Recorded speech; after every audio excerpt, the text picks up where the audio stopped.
Hey guys, tonight we're not just telling a story, we're stepping into a canoe, pushing off from a reedy shore, and drifting back through time. Imagine the scent of damp earth and blooming flowers mingling with the cool, slightly briny air as you glide over dark water.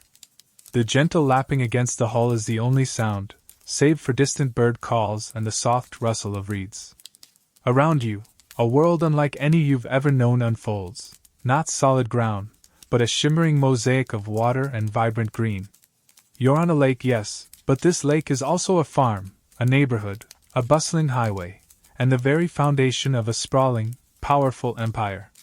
It's beautiful, it's ingenious, and honestly, navigating it back then without tipping over probably required way more balance than you have after a long day.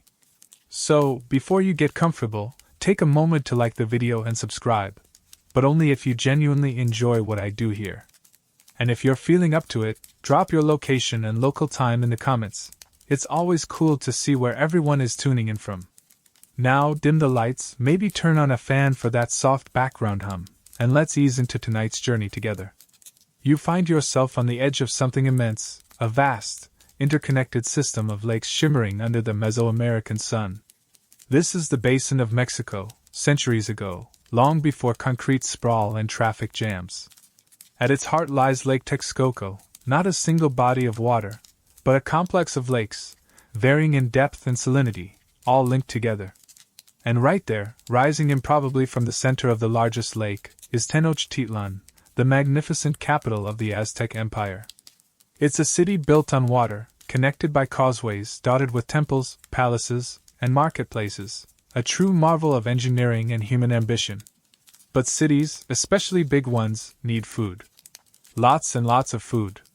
And building a city in the middle of a lake presents a bit of a logistical challenge when it comes to growing enough to feed everyone. You can't exactly plant corn in open water, can you? Well, the Aztecs looked at this watery landscape not as an obstacle, but as an opportunity. They didn't have vast tracts of fertile land surrounding their island city, so they decided to create land. And they did it by building what we now call Chinampas, those legendary floating gardens. Think of it as extreme gardening, Aztec style. Instead of finding land to farm, they manufactured it, piece by careful piece, right out of the lake itself.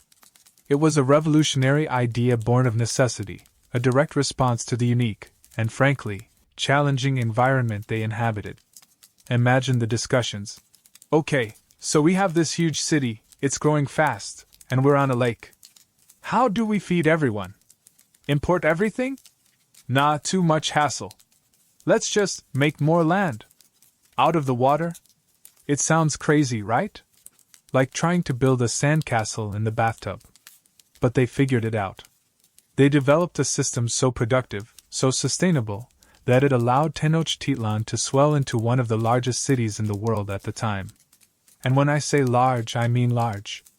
While historians still argue whether the peak population was closer to 200,000, 300,000, or even more, what's undisputed is that it was a metropolis on a scale rarely seen anywhere else on Earth during that era.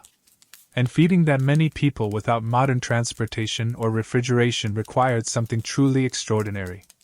The Chinampa system was that extraordinary solution. It wasn't just a few garden plots.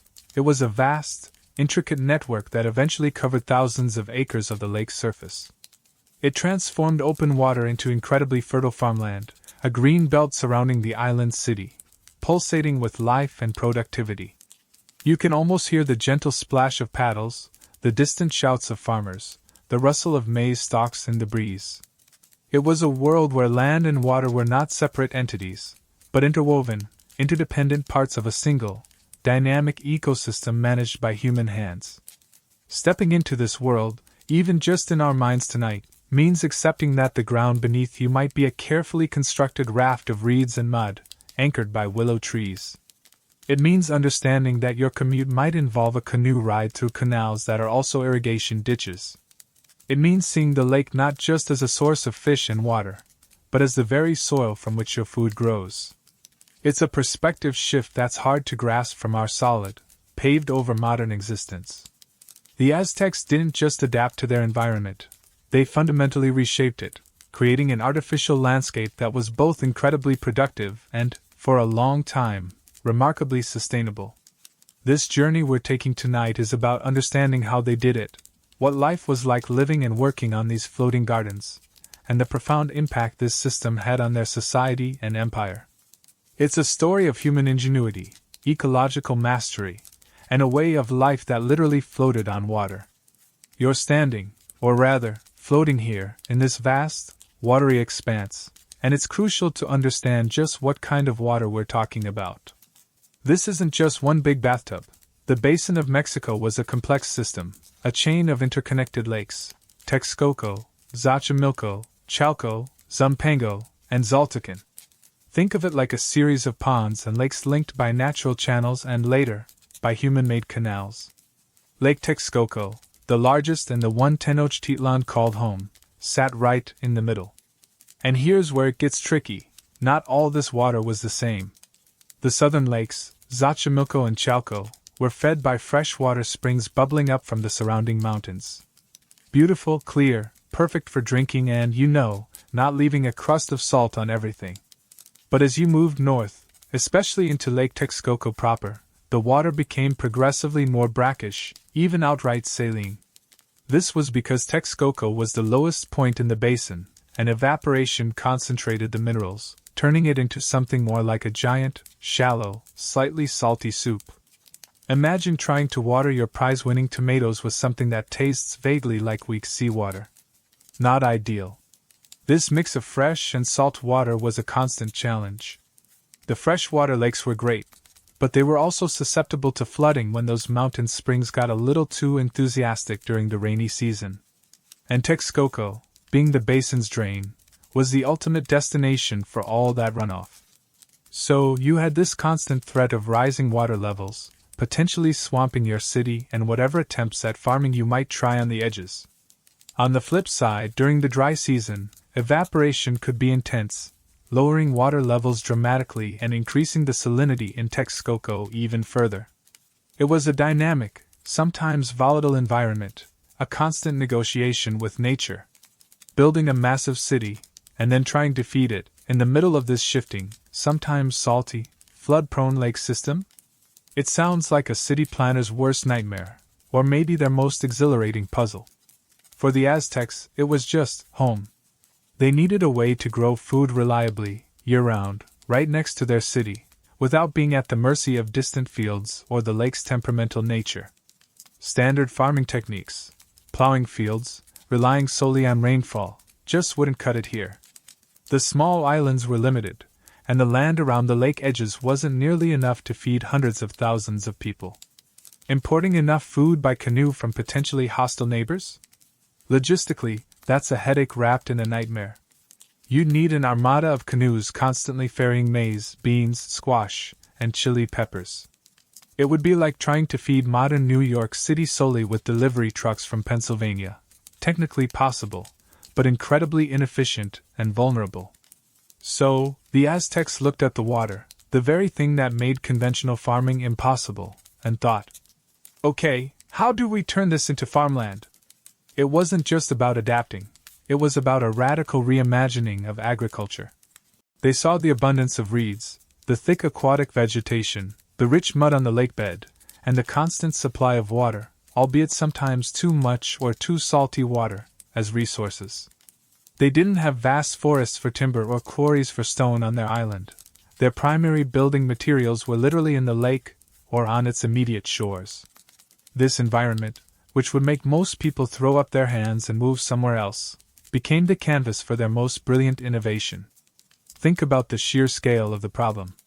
You need to feed a population that's exploding. You're surrounded by water.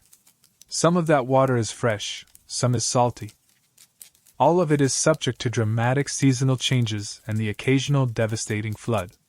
You have limited land. What do you do? Most civilizations facing such a constraint might cap their population growth, or become utterly dependent on trade. The Aztecs, however, decided to double down on their watery location. They decided to build more land. Out of mud. In the water. It's the ultimate if you can't find it, make it philosophy, applied to real estate and agriculture. The existence of the distinct freshwater lakes, Xochimilco and Chalco, to the south, and the saline Texcoco to the north, is a key point here. The Chinampas that survived the longest, and are the ones we see echoes of today, were primarily built in the freshwater areas. Building in the constantly shifting, saline environment of central Texcoco was much harder, requiring different techniques and facing greater risks from flooding and salt intrusion. This natural division in the lake system influenced where the most productive and permanent Chinampa fields were located. It's a quirky detail, perhaps, but understanding that the lake wasn't uniform is vital to appreciating the different challenges and successes of their system. Building a garden bed in freshwater is one thing, trying to make corn grow where the water tastes like tears is another entirely. Historians still argue whether the Aztecs ever successfully implemented large-scale, permanent Chinampa systems directly in the highly saline parts of Lake Texcoco near the city center, or if the vast majority of the truly productive, long-lasting fields were concentrated in the southern freshwater lakes and along the less saline western fringes. Regardless, managing the water across this varied landscape, keeping the freshwater areas distinct, controlling floods, dealing with salinity, was an ongoing, complex engineering challenge. They didn't just build islands. They built a system that interacted with the entire lake basin. They had to understand the hydrology, the seasons, the flow of water from the mountains. It required not just muscle and materials, but a deep, practical scientific knowledge of their environment. This difficult, watery world wasn't just a backdrop. It was the main character in the story of the Chinampas. It was the problem that demanded an extraordinary solution. It was the source of the materials. And it was the environment that the system had to constantly battle and adapt to. The ingenuity wasn't just in building a floating bed. It was in conceiving of such a thing as necessary and possible in the first place, given the unique, demanding, and ultimately inspiring landscape of the basin of Mexico. They looked at a lake and saw not just fish and water, but the potential for endless fields of maize, beans, and flowers, rising like green miracles from the surface. It's a powerful reminder that sometimes, the biggest limitations can inspire the most incredible creativity. So you're standing there, looking at this vast, sometimes salty, flood-prone lake, thinking, okay, fine, we need to feed 500,000 people, and we're on an island. How exactly do you make land out of this watery mess? It sounds like a riddle, or maybe the world's most ambitious/insane landscaping project. But the Aztecs had the answer, and it was surprisingly simple in concept, though backbreakingly difficult in execution. You build it, layer by layer, right there in the water. Imagine you're one of those Aztec builders, or Chinampanica. Your tools aren't fancy. You've got canoes, poles, baskets, and maybe a digging stick. Your materials are even simpler, whatever the lake and its shores provide. Reeds, rushes, aquatic weeds, mud scooped from the lakebed, and stakes cut from trees. The first step is to mark out your plot. You'd likely drive long poles into the shallow lakebed in a rectangular shape, defining the edges of your future garden. These poles might stick up a few feet, giving you a visual guide and also starting to create a sort of permeable wall or boundary. Now comes the fun part, or maybe the backbreaking part. You start piling organic matter inside that polystered rectangle. We're talking reeds, rushes, lily pads, whatever vegetation you can cut or pull from the lake. You're essentially creating a giant, soggy raft. Layer upon layer of this plant material goes down, compacting slightly under its own weight and the pressure of the water. This forms the base, a buoyant mat that will eventually support the soil above it. Historians still argue whether the Aztecs wove these initial layers into sophisticated mats before sinking them, or if they simply piled loose vegetation and let it settle. Either way, the goal was the same: create a stable platform that wouldn't just dissolve back into the lake. Once you have a thick, springy raft of vegetation, you start adding the good stuff, mud. And not just any mud. The Aztecs would dredge rich, fertile sediment from the bottom of the lake and the surrounding canals.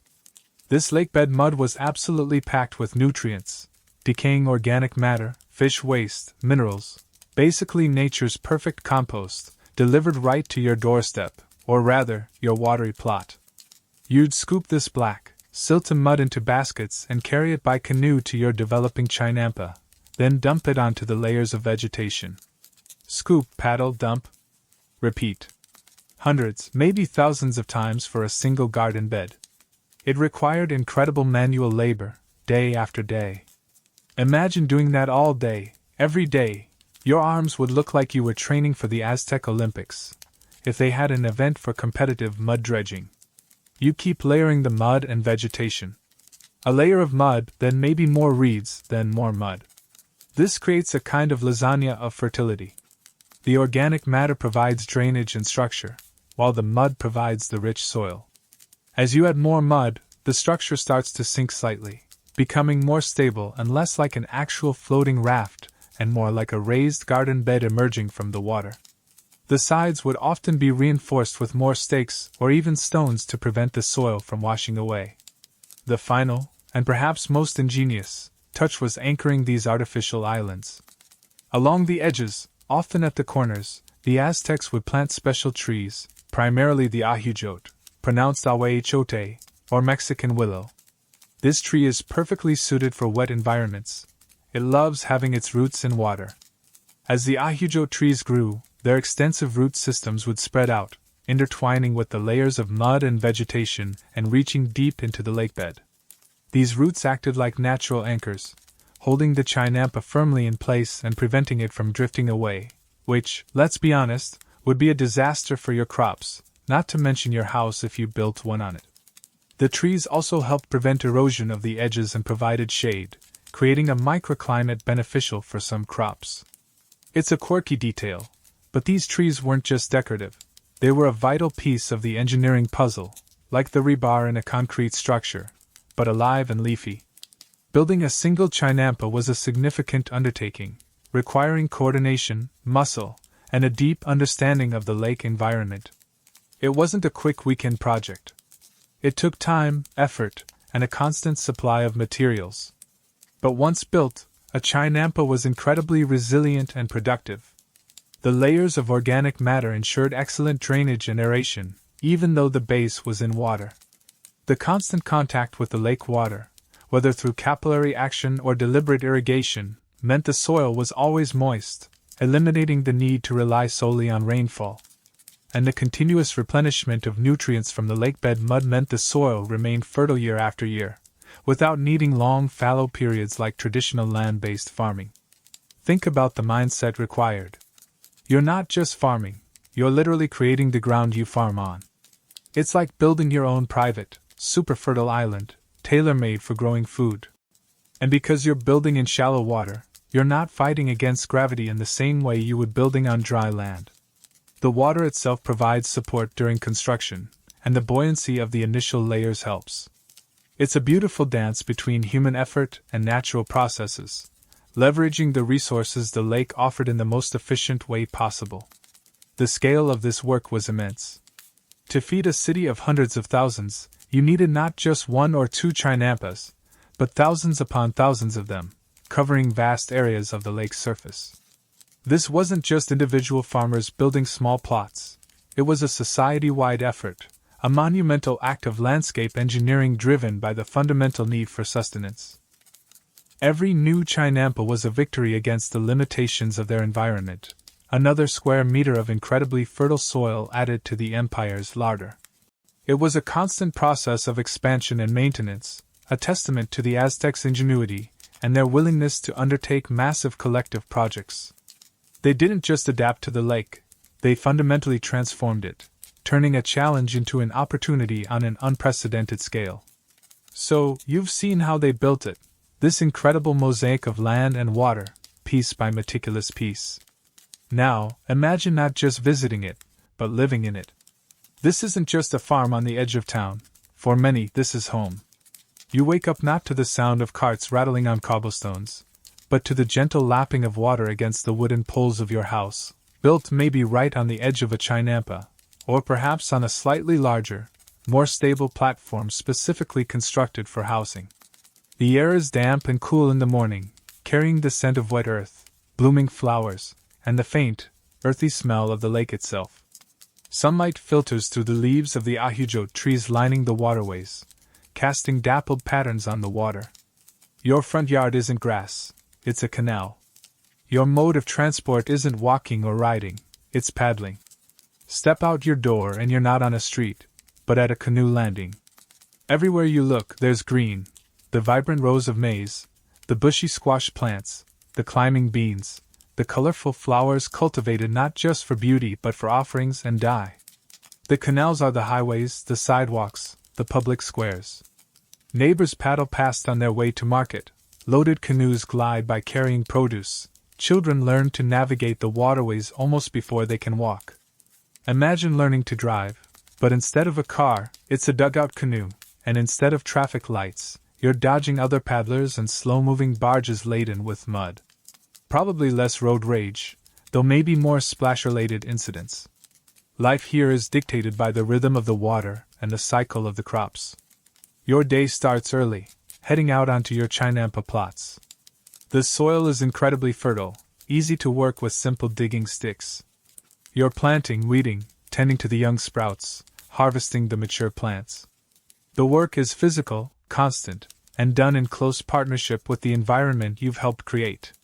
You're surrounded by the sounds of nature, the buzzing of insects, the calls of herons and other waterbirds, the rustle of leaves in the breeze, mixed with the distinctly human sounds of farming, the soft thud of a digging stick, the splash of a paddle, distant voices calling across the water. Homes themselves in the Chinampa zone were likely relatively simple, constructed from materials readily available like reeds, mud, and thatch roofs, though some might have had more substantial walls of adobe or wattle and daub. They were built to be practical for the environment, often raised slightly to avoid minor fluctuations in water levels. Living space was probably modest, with much of daily life centered outdoors, on the Chinampa plots, or in the canoes. It was a community intertwined with its landscape, where your neighbor wasn't just next door, but maybe just a short paddle away across the canal. The canals weren't just for transport, they were an integral part of the farming system. They provided the water for irrigation, often simply by capillary action pulling water up into the porous Chinampa soil, or sometimes through controlled flooding of the channels, and crucially, they were the source of the nutrient-rich mud used to constantly replenish the Chinampa beds. You'd see people regularly out in their canoes, using long poles and scoops to dredge the black sediment from the bottom of the canals, piling it into their canoes, and then distributing it onto their plots. It was a perpetual cycle of renewal, taking from the water and giving back to the land they had built. This constant dredging also served another purpose. It kept the canals open and navigable. Without regular maintenance, they would quickly silt up with vegetation and mud, making transport impossible. So, the act of gathering fertilizer was also an act of maintaining the infrastructure of their watery world. It's a pretty elegant solution, isn't it? Your waste disposal and fertilizer collection system also doubles as your road maintenance crew. Try getting your local council to implement that. Life on the Chinampas wasn't isolated. While some families might have lived year-round right on their plots, many others likely commuted daily from the edges of Tenochtitlan or nearby settlements. Canoes were the equivalent of today's public transport, cars, and delivery trucks all rolled into one. Everything moved by water: people, tools, seeds, harvested crops heading to market, building materials, and yes, that precious lakebed mud. The canals were bustling waterways, especially during peak farming seasons or market days. Historians still argue whether the majority of the population who worked the Chinampas lived permanently on the plots themselves or primarily resided in the city and commuted daily. Evidence suggests both were likely true, with some families establishing more permanent homes in the Chinampa zone, forming smaller, water-based communities, while many others would paddle out from the city each morning and return in the evening. The layout of the Chinampa system, with its network of wide and narrow canals, supported both scenarios, allowing for easy access from the city center or facilitating local movement within the garden areas. Daily life also involved managing the water levels. Remember how we talked about the temperamental nature of the lake system? Living right on the water meant you were intimately aware of its moods. During the rainy season, the water levels could rise, threatening to inundate the lower-lying Chinampas. During the dry season, evaporation could lower levels, potentially reducing the crucial moisture supply to the soil. The intricate system of dikes, sluice gates, and canals wasn't just large-scale engineering. It was something that impacted daily life, requiring local knowledge and cooperation to manage effectively. You might spend part of your day checking a small dike near your plot or helping clear a blockage in a local canal. The sheer productivity of the Chinampas meant that farmers often had surplus crops to sell. This led to regular trips to the bustling markets of Tenochtitlan, most famously Tlatelolco, which was accessible directly by canoe. Imagine paddling your canoe piled high with fresh vegetables, flowers, and herbs, navigating the busy canals leading into the city, joining a watery parade of other farmers bringing their bounty. It was a direct connection between the food source and the city's consumers, facilitated entirely by this water-based infrastructure. This daily commute, carrying the literal fruits of their labor, was a vital part of the empire's economic engine. Beyond farming, the Chinampa environment provided other resources integrated into daily life. Fish and aquatic birds were harvested from the canals and surrounding lake areas, adding protein to the diet. Reeds and rushes were used for building materials, mats, and baskets. Even the insects and larvae found in the water were a source of food. Living on the Chinampas meant living within a highly integrated ecosystem that provided not just agriculture, but a wide range of necessities directly from the immediate surroundings. It was a life lived in constant, intimate contact with the water and the fertile land it supported, a unique existence shaped by human ingenuity and the abundant, if sometimes challenging, resources of the lake basin. So you're out there, paddling through the canals, maybe just finished dredging some beautiful, nutrient-rich mud for your plot, and you look around at the vibrant green landscape you've helped create. This isn't just dirt, it's life. And the result of all that backbreaking work, all that ingenious engineering, is an incredible bounty of food, literally rising from the water. The Chinampas were astonishingly productive, a veritable agricultural miracle, allowing the Aztecs to grow vast quantities of crops that formed the bedrock of their diet and powered their empire. The stars of the show, as in much of Mesoamerica, were the three sisters: maize, corn, beans, and squash. These weren't just staple foods, they were a nutritional powerhouse when eaten together, providing carbohydrates, protein, and essential vitamins. On the Chinampas, you'd see rows and rows of maize stalks reaching for the sky, beans climbing those stalks like natural trellises, and broadleaf squash plants sprawling across the ground, shading the soil and keeping down weeds. This intercropping wasn't just space efficient, it was ecologically smart, with the beans fixing nitrogen in the soil, benefiting the corn and squash, and the squash leaves conserving moisture. It's like nature's perfectly balanced meal plan, delivered daily. But it wasn't just the big three. The Chinampas were incredibly diverse farms. You'd be growing a dizzying array of other essential foods, various types of chili peppers, because what's Aztec food without a kick? Tomatoes, amaranth, a highly nutritious grain, chia, those tiny seeds packed with goodness, now a superfood fad in modern health stores, but a staple back then, sweet potatoes, avocados, and a variety of greens and herbs. Imagine the colors and smells during harvest season, the earthy sweetness of squash, the sharp bite of chilies, the fresh aroma of herbs, all mingling in the air. It must have been a sensory feast just being there. One of the most remarkable aspects of Chinampa farming was its potential for multiple harvests per year. Because the soil was constantly moist and incredibly fertile, and the climate was generally favorable, farmers weren't limited to a single growing season like many land-based agriculturalists. You could plant crops in quick succession, sometimes getting 2, 3, or even 4 harvests annually from the same plot. This rapid turnaround meant a continuous supply of fresh food flowing into Tenochtitlan's markets, a critical factor for sustaining such a large, dense urban population. It was like having a farm with a built-in fast-forward button. This incredible productivity wasn't just about volume, it was about reliability. While mainland farms could be subject to droughts or unpredictable rainfall, the Chinampas, with their constant access to water, were much more resilient. As long as the water management system was functioning, and we'll talk more about that later, you could count on your crops getting the moisture they needed. This stability was vital for an empire that relied on consistent food supplies to prevent unrest and feed its armies and workforce. It turned the lake from a potential impediment into a reliable food source. Beyond the staples, the Chinampas also produced crops with other uses. Cotton was grown for textiles, providing material for clothing and other goods. Various plants yielded dyes for vibrant fabrics and paints. Medicinal herbs were cultivated for Aztec healers. And, of course, flowers.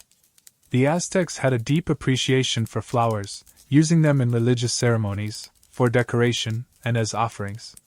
Marigolds, sunflowers, and other colorful blooms added splashes of beauty to the functional landscape, showing that even in this intensely practical agricultural system, there was room for aesthetics and spiritual connection. Historians still argue whether the amount of land dedicated purely to non-food crops like flowers or cotton was significant enough to impact the overall food supply, or if these were primarily grown on smaller, dedicated plots or alongside food crops. The sheer scale of the Chinampa system, covering thousands of acres, combined with its high productivity, meant that it could produce an enormous surplus of food. This surplus was essential for feeding the non-farming population of Tenochtitlan, the priests, warriors, artisans, merchants, and rulers. Without the Chinampas, the Aztec capital simply could not have grown to the size and complexity it achieved. It was the agricultural engine that powered the entire imperial machine. The food grown here fed the people who built the temples, administered the laws, fought the wars, and created the incredible art and architecture of the empire. Think about the logistics. Every day, canoes would be loaded high with fresh produce, baskets piled with corn ears, bundles of beans, plump squash, vibrant chilies. These would be paddled along the network of canals, eventually reaching the major markets like Tlatelolco. This constant flow of food was the city's lifeline. It wasn't like today where food is trucked or flown in from thousands of miles away.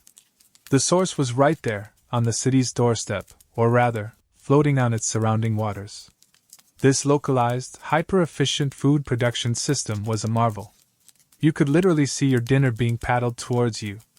There's a quirky tidbit about the fertility too. Remember that nutrient-rich mud dredged from the canals? It wasn't just decaying plants. It was also rich in organic waste, including human waste from the city that found its way into the lake. While perhaps not the most pleasant thought from a modern perspective, this was a highly effective, natural fertilizer, part of a closed-loop system where waste was recycled back into food production. The Aztecs were practicing a form of sustainable agriculture centuries before the term was invented, turning what others might see as pollution into a valuable resource. It's a bit like saying your compost bin is also your plumbing system, which, let's be honest, is probably a hard sell in modern suburban planning. So, you're watching these canoes laden with food paddle by, heading towards the city. You're seeing the physical manifestation of the Chinampa system's success. It wasn't just a clever way to make land.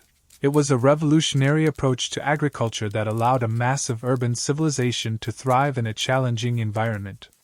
The harvest wasn't just a seasonal event, it was a continuous process, a constant flow of sustenance that maintained the pulse of the empire. It was the taste of Aztec power, grown on beds of mud and reeds, harvested daily from the lake. You've seen the incredible harvest, the sheer volume of food pouring from these watery fields, a constant parade of sustenance paddling towards the city. But how? How could they pull crop after crop from the same plots, year after year, without depleting the soil? On dry land, farming like that would quickly exhaust the nutrients, leaving the earth barren and unproductive. Farmers traditionally had to let fields lie fallow for a season or two, or rotate crops to give the soil a chance to recover. But the Chinampas didn't seem to need that break. They were agricultural powerhouses, always on. The secret lay in their ingenious, and frankly, a little bit earthy, fertilization system, which was as integral to their success as the construction itself. Remember that rich, black mud they used to build the Chinampas in the first place? The stuff scooped from the bottom of the canals? Well, that wasn't just building material. It was also their primary source of fertilizer. The canals surrounding the Chinampas acted like natural sediment traps and compost pits. All sorts of organic matter would settle there: decaying aquatic plants, fallen leaves from the ahujo trees, waste from the human and animal populations living in the Chinampas zone and along the lake edges, and even fish waste from the teeming life in the water. Over time, this would break down into an incredibly fertile, nutrient-dense silt. Think of it as nature's slow cooker, turning everything into superfood for plants. So, the Chinampanica weren't just dredging mud to keep the canals open, though that was a crucial side benefit, like getting free road repairs while you're filling up your gas tank. They were actively harvesting fertilizer.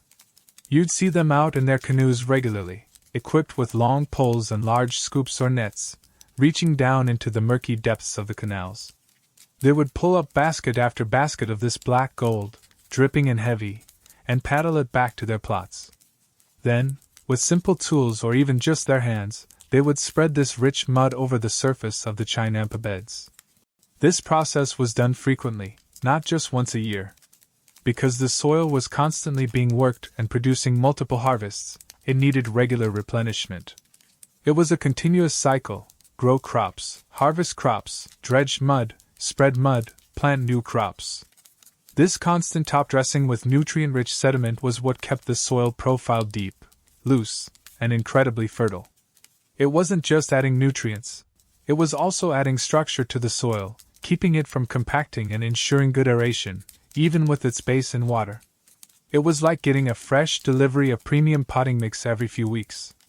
Now for the slightly less glamorous, but equally ingenious, part. The Aztec system was a masterclass in recycling, and that included human waste.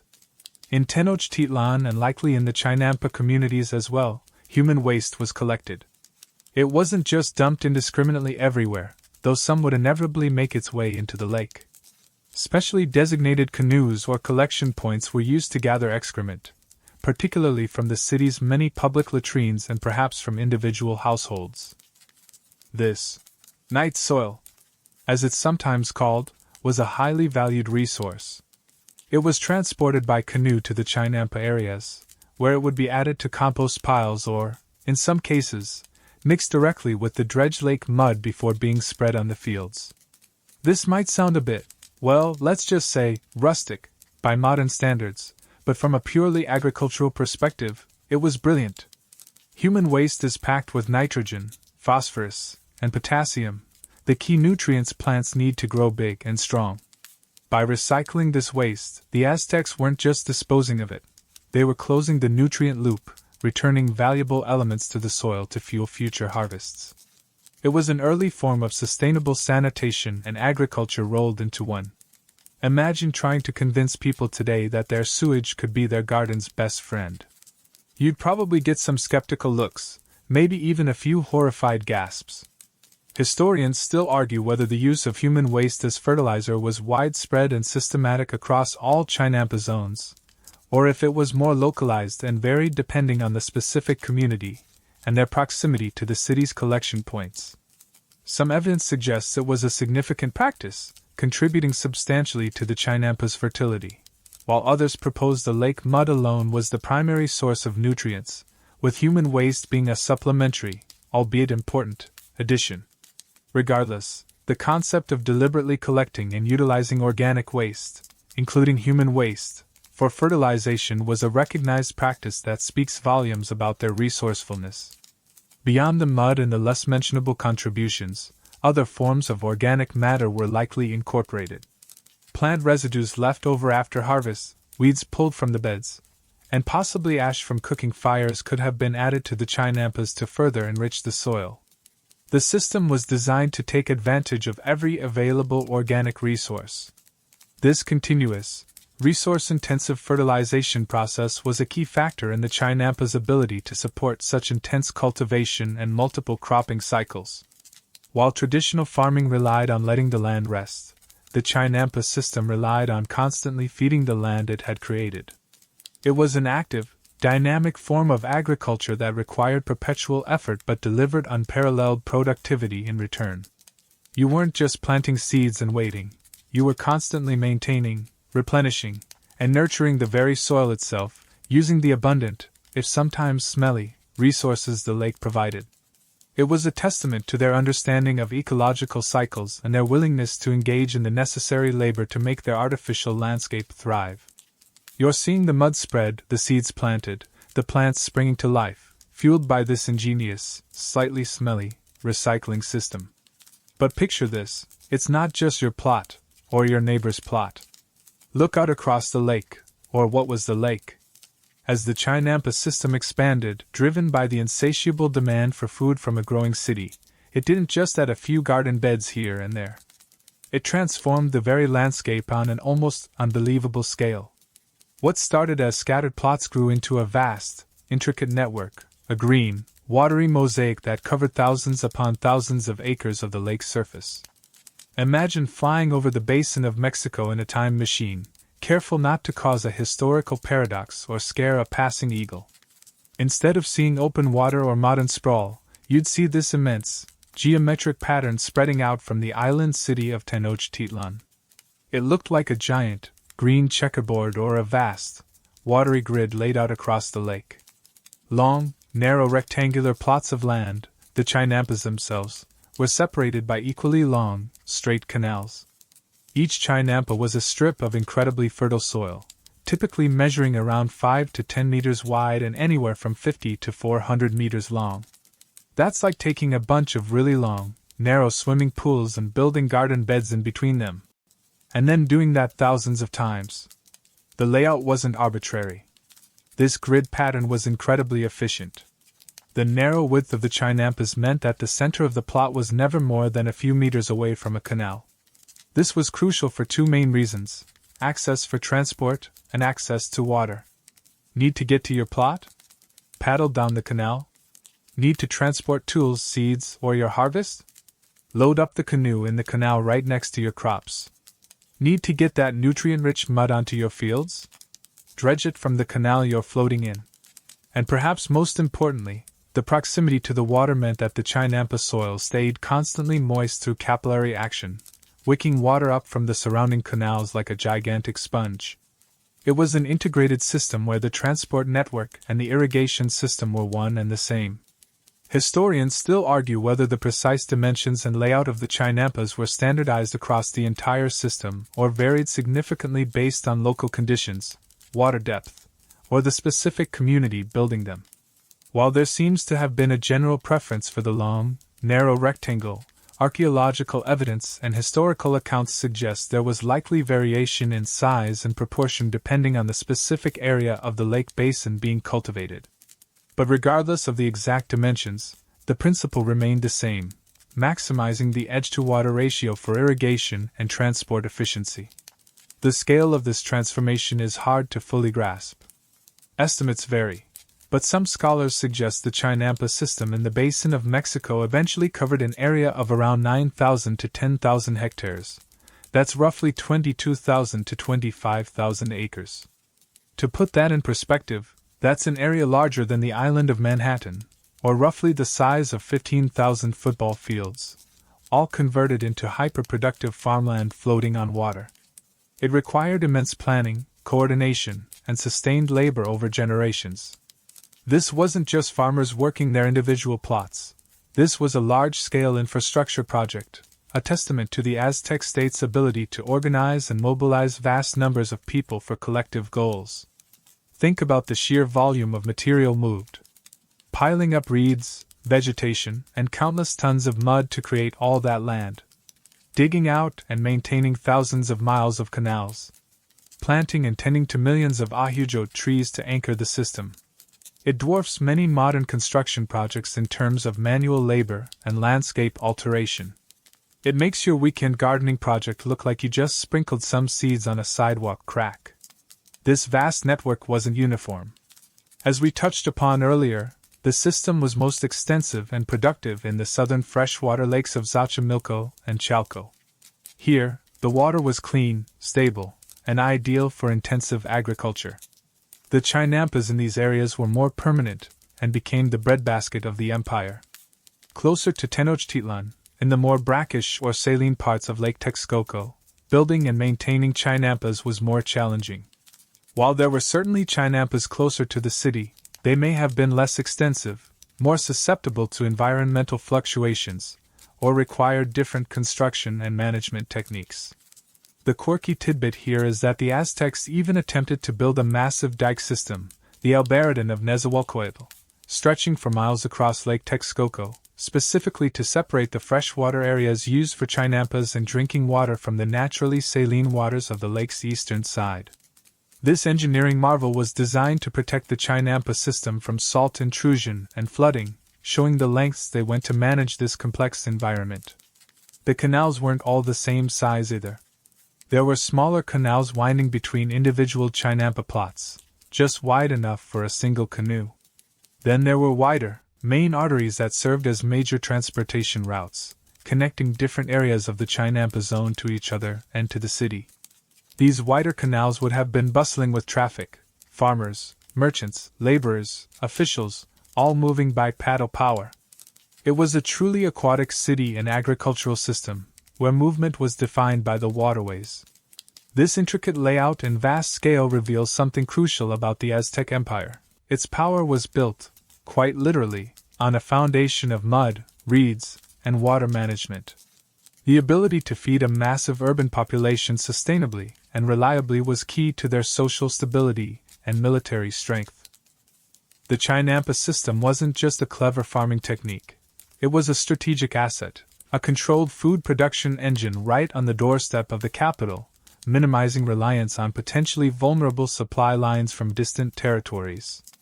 It was a marvel of agricultural engineering and urban planning, a landscape sculpted by human hands to serve the needs of a burgeoning empire. You've seen the scale of it now, this immense, green tapestry woven across the lake, thousands of acres of artificial land separated by watery highways. But why? Why go to all this incredible effort, this backbreaking labor, this constant battle with the environment? The answer is simple, and it was paddling right there in the canals, walking the causeways of the city, living and breathing in the palaces and pyramids of Tenochtitlan, people.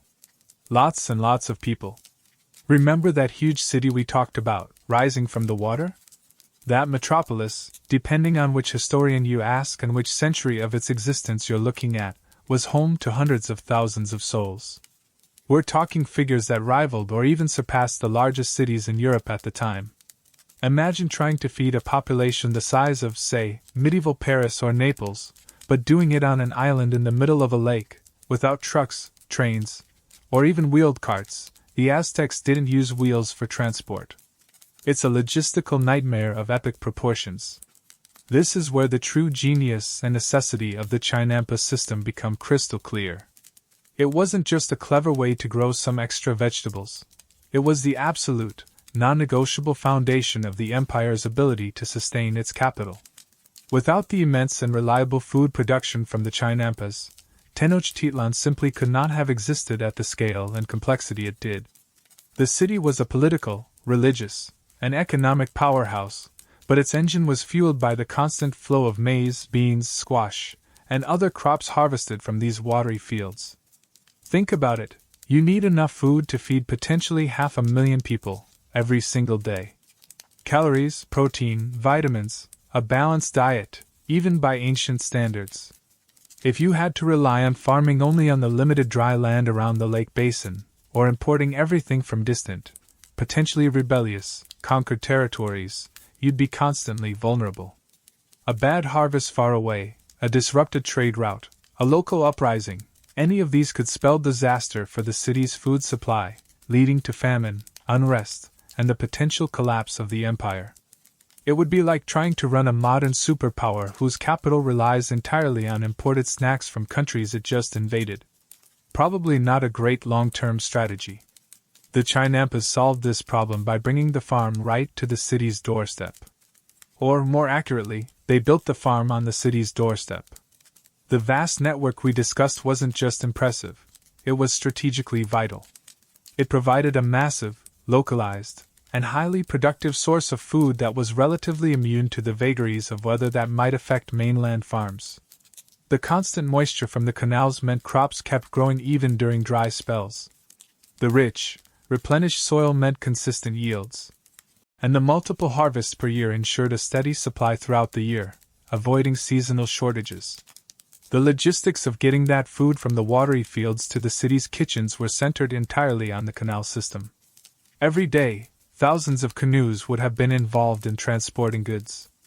Farmers would load their harvested crops, baskets overflowing with corn, nets full of squash, bundles of herbs, into their canoes and paddle along the smaller canals, eventually reaching the wider waterways that led towards Tenochtitlan.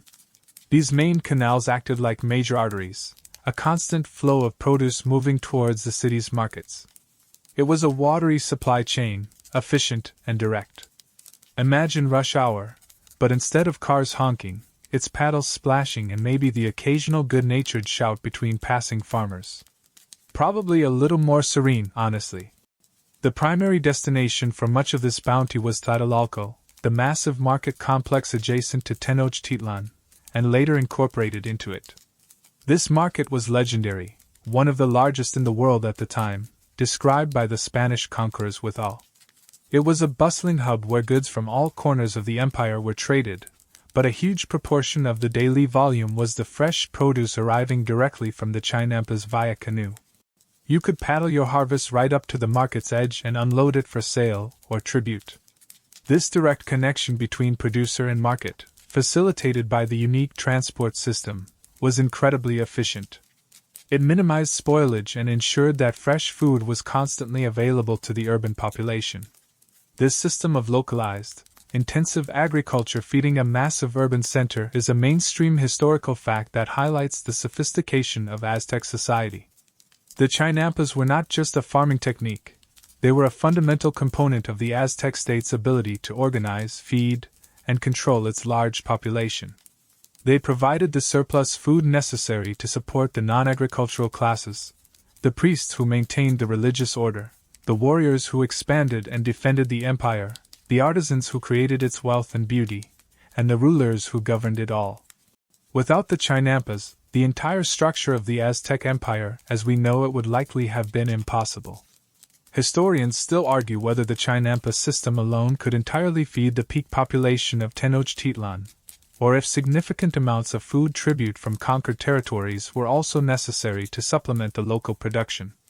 While the Chinampas were incredibly productive, the exact proportion of the city's diet provided by this system versus external sources is a subject of ongoing debate, with different scholars offering varying estimates.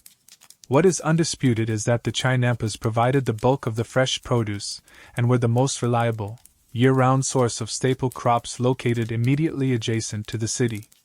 A quirky tidbit about the food logistics: beyond the market system, the Aztec state also collected tribute in the form of food from both the Chinampa zones and conquered territories. This tribute wasn't just stored away.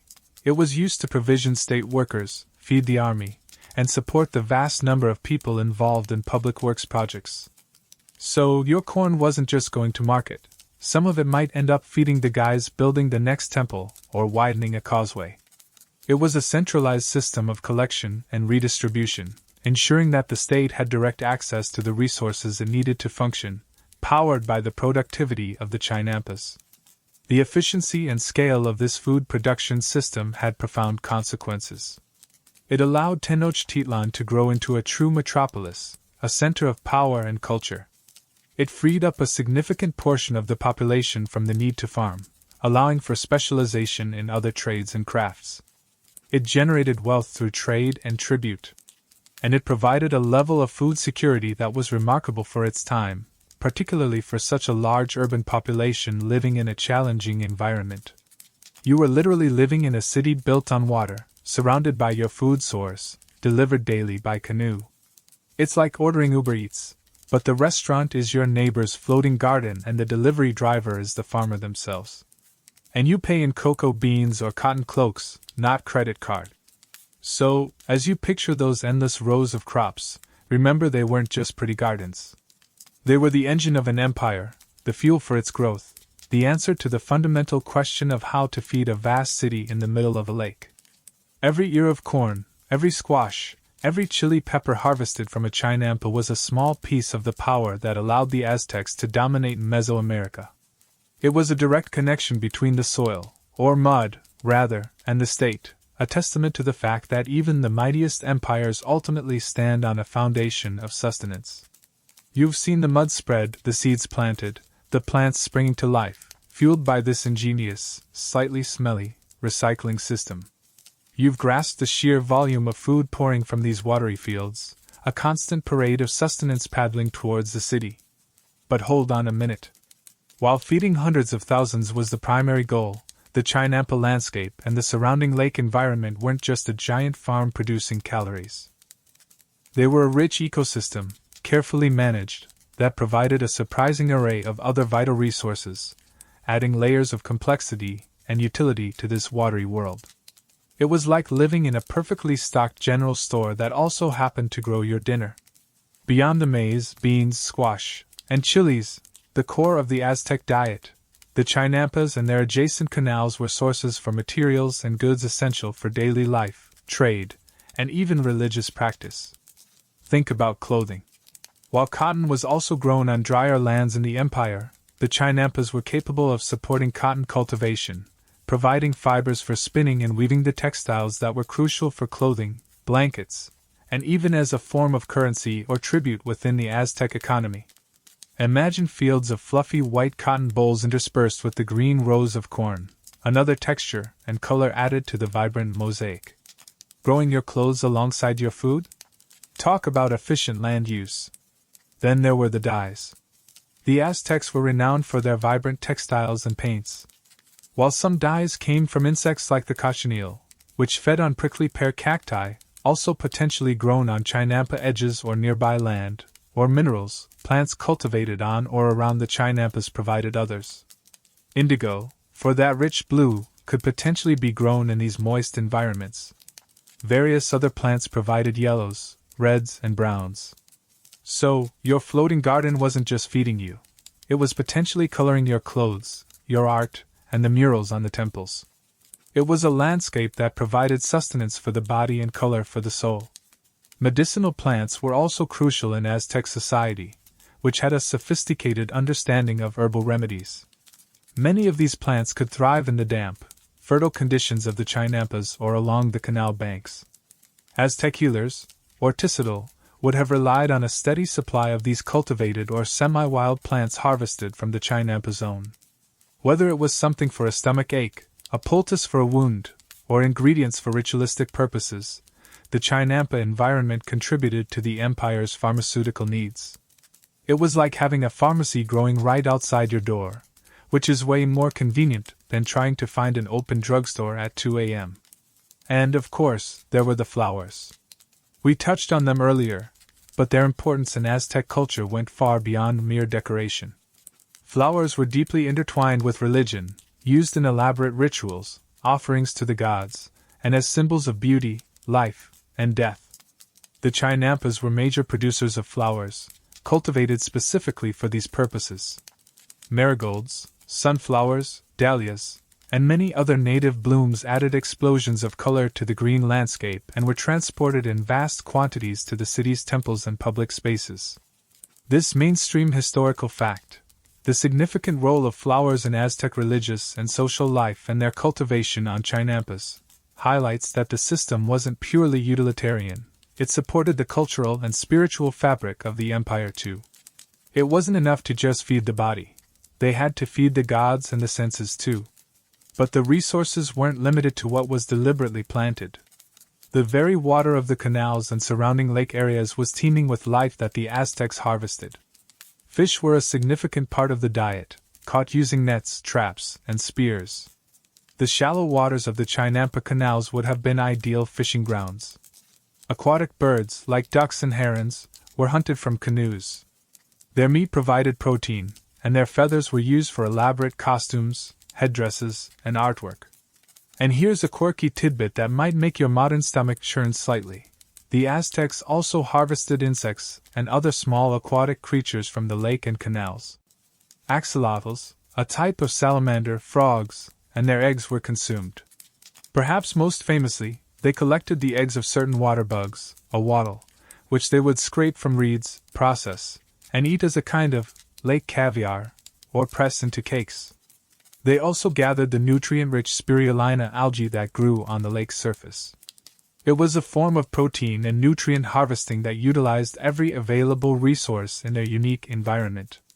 While you might prefer your protein in a nice, clean chicken breast, the Aztecs weren't afraid to embrace the full bounty of their watery world, bugs and all. The reeds and rushes themselves, the very foundation material of the Chinampas, were also a continuous resource. They were harvested for building materials, walls, roofs, mats for flooring or sleeping.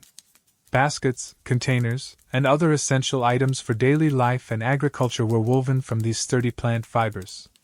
The ahujo trees, anchoring the Chinampas, provided shade and helped stabilize the soil, but they also produced wood that could be used for tools, fuel, or construction, though they were primarily valued for their anchoring roots. Historians still argue whether the cultivation of non-food crops like cotton or dyes occurred on dedicated Chinampas, or if these were primarily grown as cash crops on specific plots managed by the state or wealthy merchants, separate from the subsistence farming plots. While evidence suggests widespread cultivation of various plants, the economic organization and distribution of these non-food resources within the Chinampa system remains a subject of scholarly debate, with different interpretations of historical texts and archaeological findings.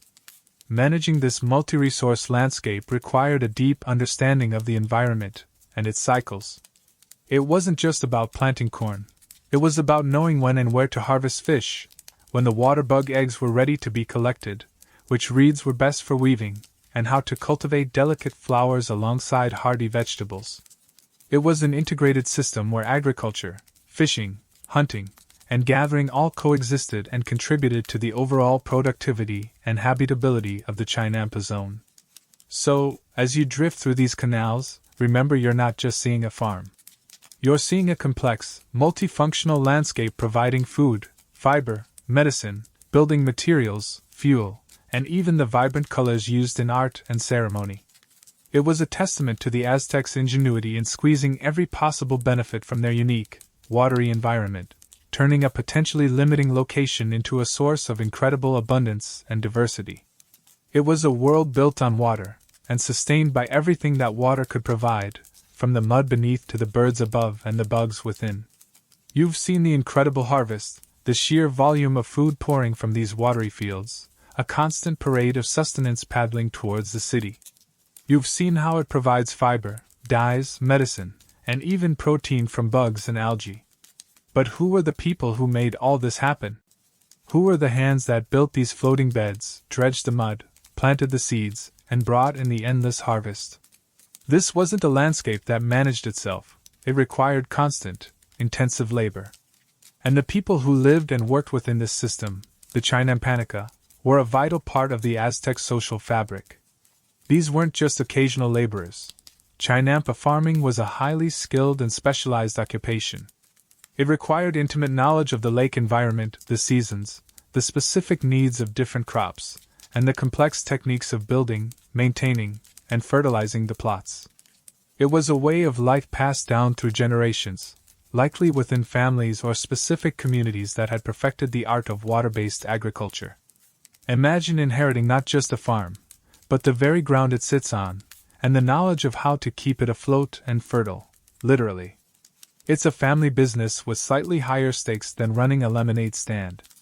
Daily life for a Chinampanica would have been dictated by the relentless demands of the growing cycle and the rhythm of the lake.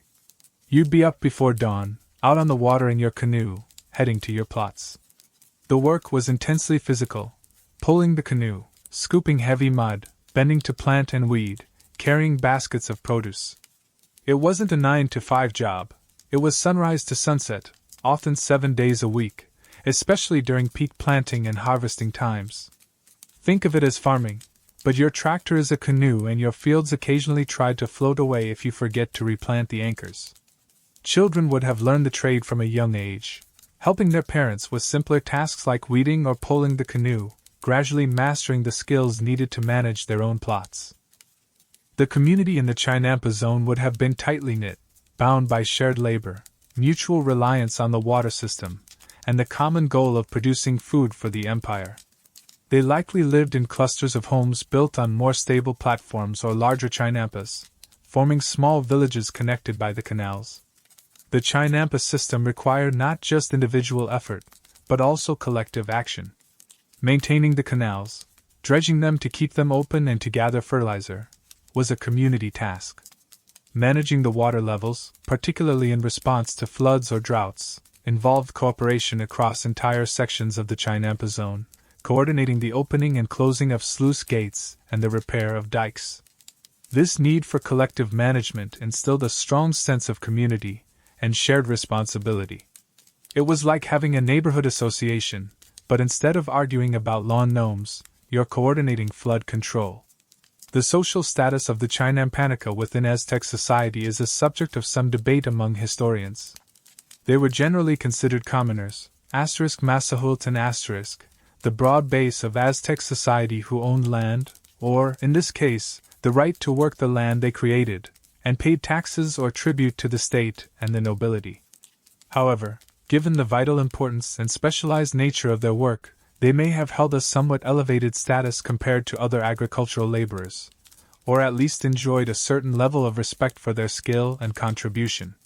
They were the engine room of the capital's food supply, after all. It's hard to ignore the people who are literally feeding you.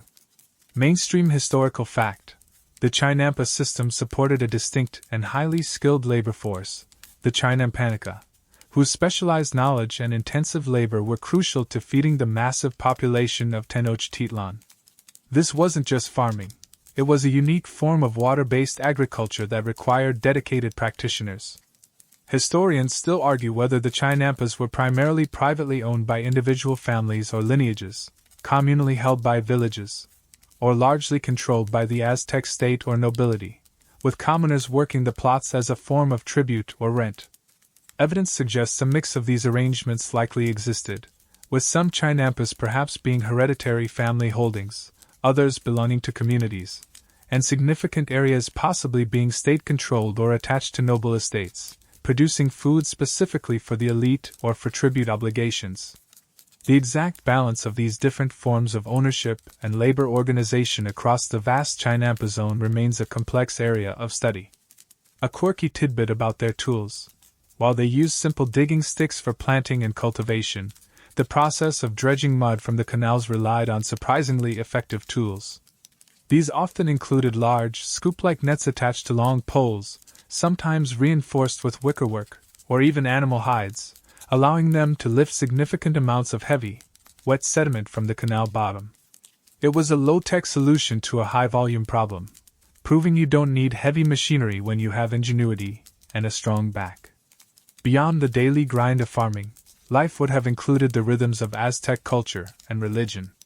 The Chinampanica would have participated in local ceremonies, perhaps related to agricultural cycles, water deities, or fertility gods. They would have traveled to the city for markets, religious festivals, and to fulfill any labor or tribute obligations.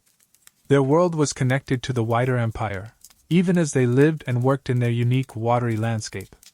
The constant need for maintenance meant the work never truly stopped. Even after harvest, there was canal dredging, dike repair, and preparing the beds for the next planting cycle. It was a perpetual cycle of creation, cultivation, and renewal, mirroring the natural cycles of the lake and the seasons.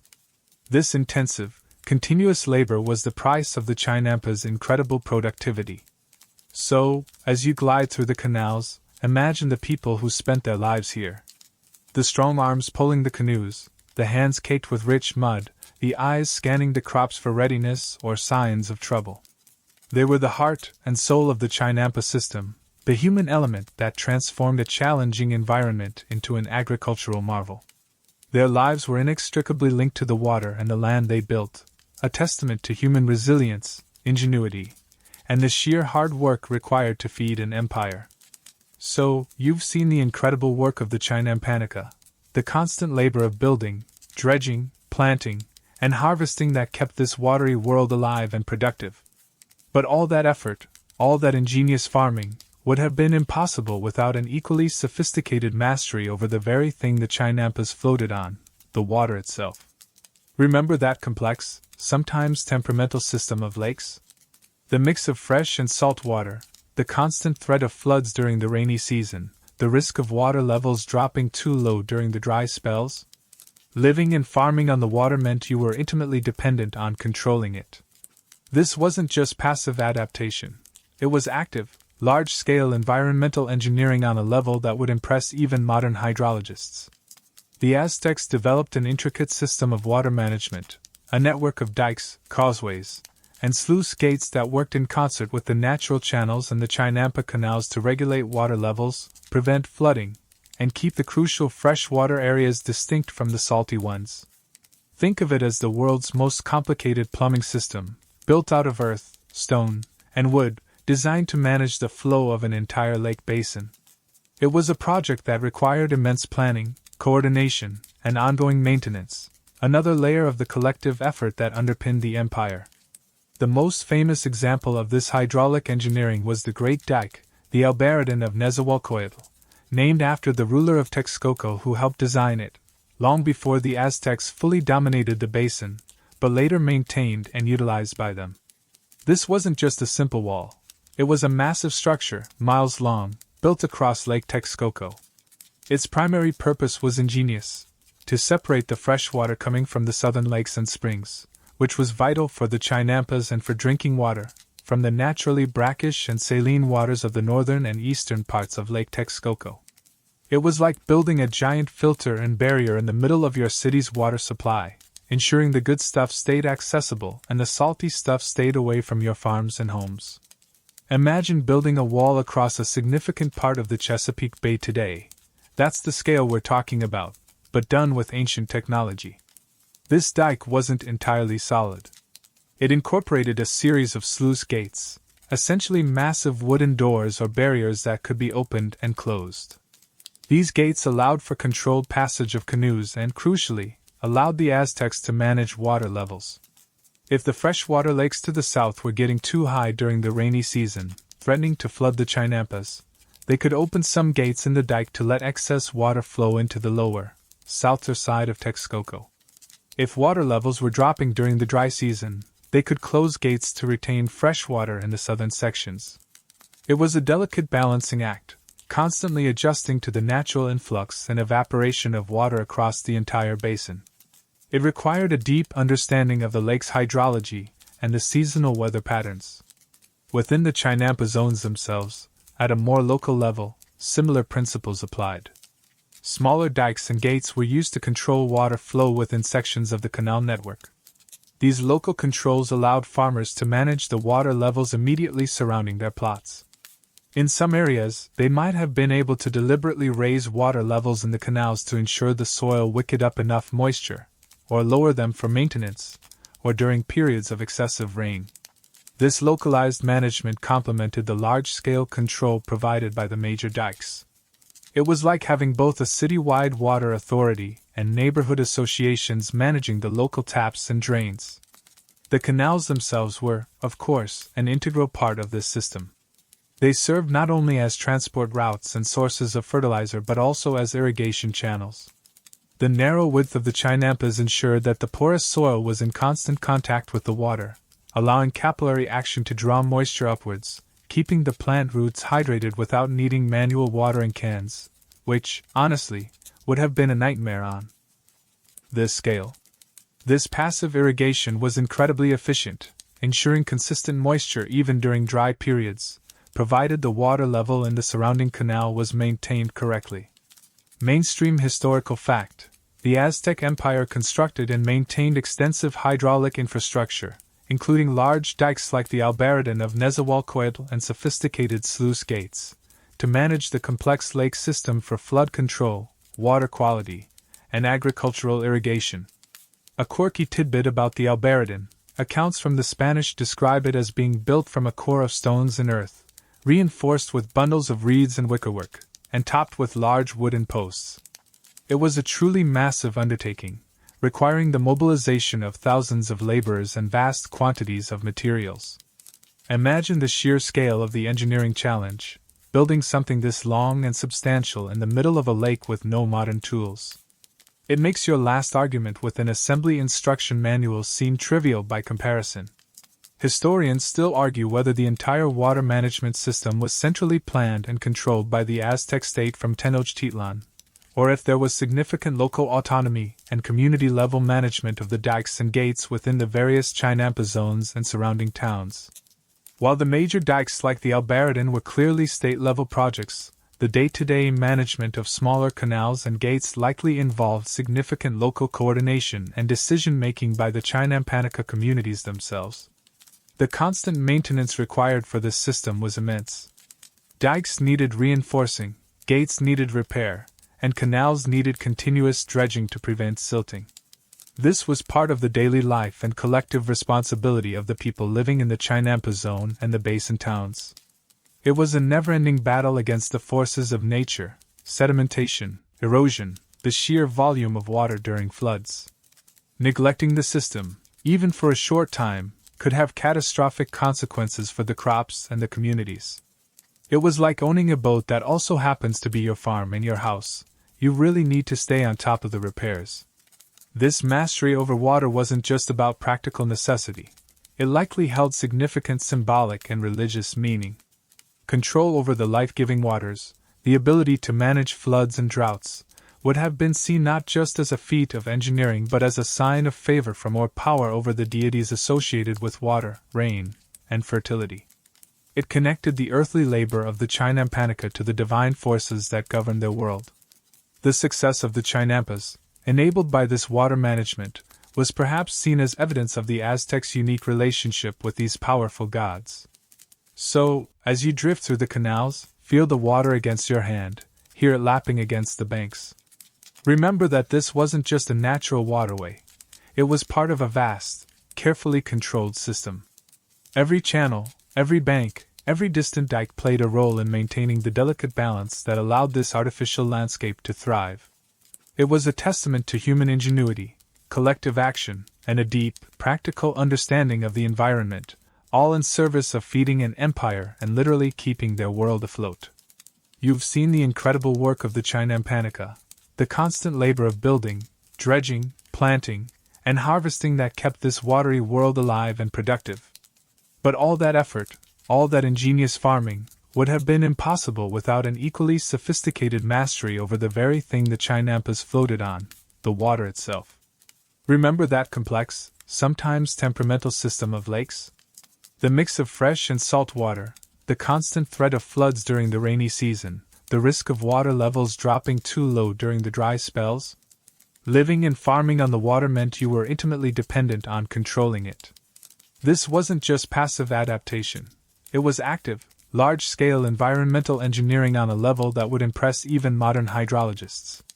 The Aztecs developed an intricate system of water management, a network of dikes, causeways, and sluice gates that worked in concert with the natural channels and the Chinampa canals to regulate water levels, prevent flooding, and keep the crucial freshwater areas distinct from the salty ones.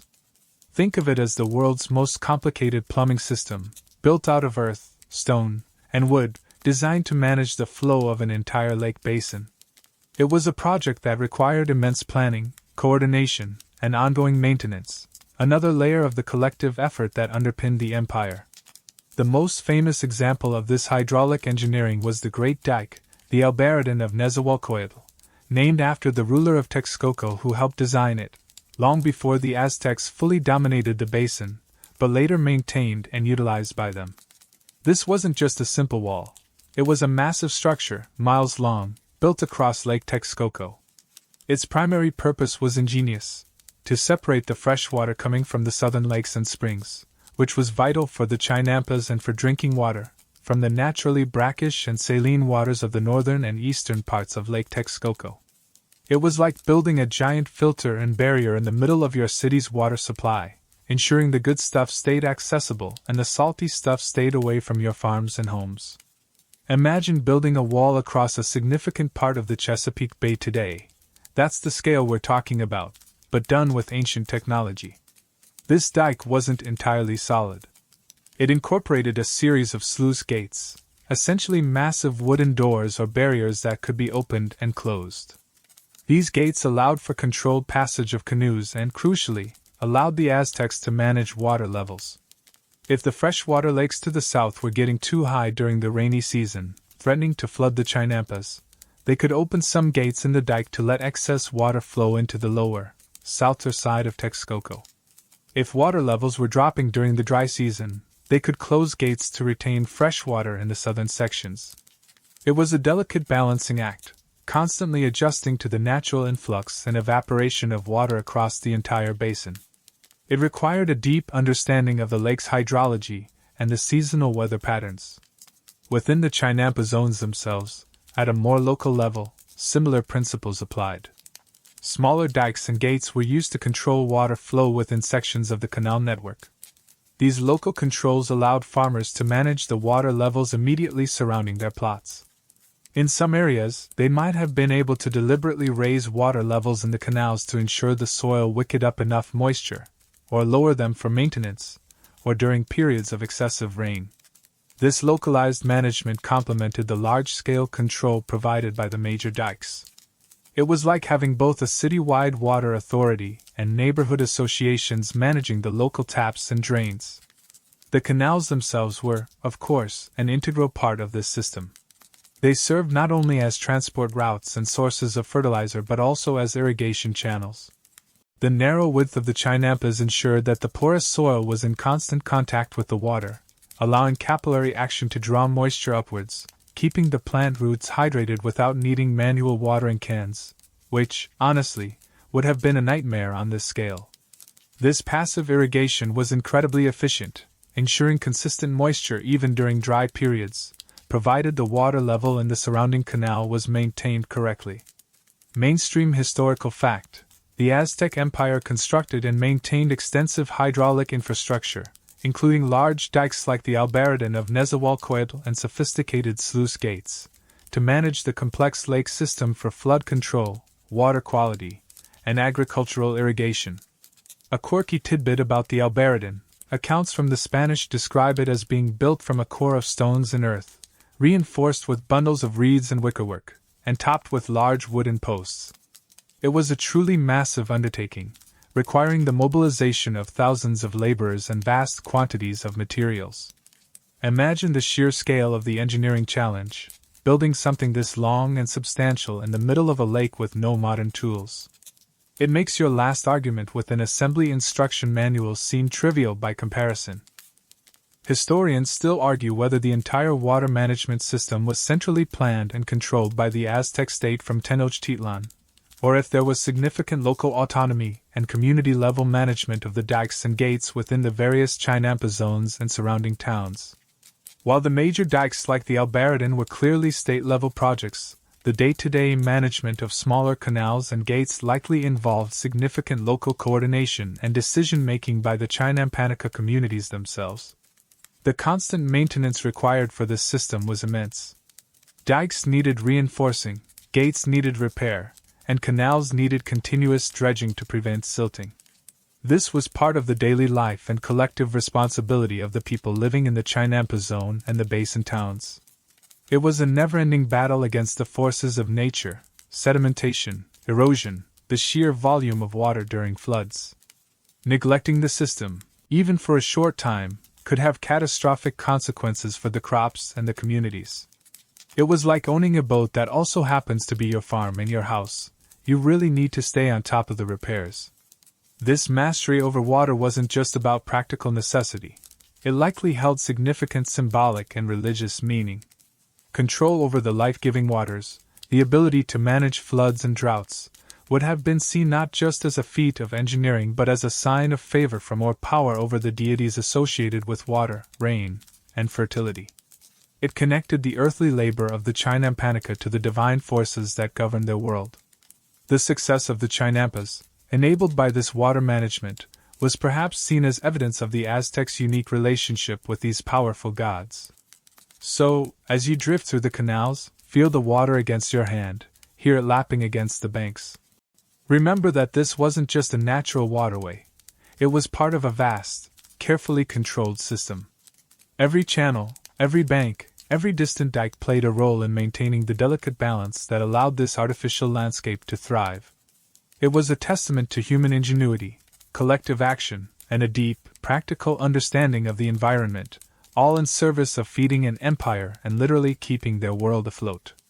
This deep connection between the physical world and the spiritual realm permeates every aspect of Aztec life, and the Chinampas, as the source of sustenance and a landscape shaped by human will interacting with natural forces, were no exception. The success of the harvest, the stability of the water levels, the fertility of the soil, these weren't just outcomes of hard work and clever engineering. They were seen as blessings, or sometimes punishments, from the powerful deities who governed the earth, the rain, and the life-giving waters. The Chinampanica and the wider Aztec society didn't just farm the land. They engaged in a constant dialogue with the divine forces that allowed that land to be productive. The most prominent deity connected to this watery, agricultural world was Tlaloc, the god of rain, lightning, and thunder. He was one of the oldest and most widely venerated deities in Mesoamerica, crucial for the success of agriculture, whether on rain-fed fields or on the water-dependent Chinampas. Tlaloc resided in a paradise called Tlalocan, a place of abundant water and lush vegetation, essentially the ideal version of the fertile landscape the Aztecs strove to create with their Chinampas. He was depicted with goggle eyes and fangs, often carrying a lightning bolt or a vessel of water. Appeasing Tlaloc was absolutely vital, as his favor brought the necessary rains, while his anger could manifest as droughts or devastating floods. For people living directly on the water, dependent on controlled moisture, Tlaloc wasn't some distant, abstract god. He was a tangible force whose mood directly impacted their lives and livelihoods. Beside Tlaloc stood Calcayatlicu, pronounced Chalchiotliquai, she of the jade skirt, the goddess of horizontal water, rivers, lakes, seas, and springs. If Tlaloc was the rain from above, Calcayatlicu was the water all around and beneath you. She was associated with fertility, birth, and the purity of fresh water. For the Chinampanica navigating the canals and relying on the freshwater springs feeding the southern lakes, Calcayatlicu was perhaps an even more immediate presence than Tlaloc. She was the source of the clean water that nourished their crops and sustained their communities. Her calm aspect brought prosperity, while her fury could unleash destructive floods and storms on the lakes. Imagine praying to the deity of your local river or lake. That's the kind of direct connection they would have felt. Mainstream historical fact: Aztec religion prominently featured deities associated with water, rain, and fertility, such as Tlaloc and Calcayatlicu, whose favor was seen as essential for the success of agriculture, including the highly water-dependent Chinampa system.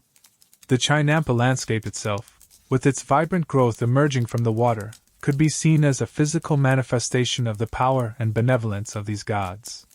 The lushness, the multiple harvests, the abundance of life in the canals, all could be interpreted as signs that Tlaloc and Calcayatlicu were pleased. This meant rituals and offerings to these deities were a regular part of life. Ceremonies might be held at temples dedicated to Tlaloc in the city, or at smaller shrines within the Chinampa zone. Offerings could include precious items like jade, associated with water and fertility, rubber, incense, and tragically, sometimes human sacrifices, particularly children, whose tears were believed to be especially pleasing to Tlaloc and could bring rain. It's a grim reminder that the beauty and ingenuity of their agricultural system existed alongside the darker aspects of their religious practices. A quirky tidbit: the Aztecs sometimes created effigies of Tlaloc from amaranth dough mixed with human blood, consuming parts of the effigy in a ritual meal to commune with the god and seek his favor for a good harvest. It's agricultural ritual meets edible deity, which is certainly a unique approach to prayer. Probably tastes a bit metallic?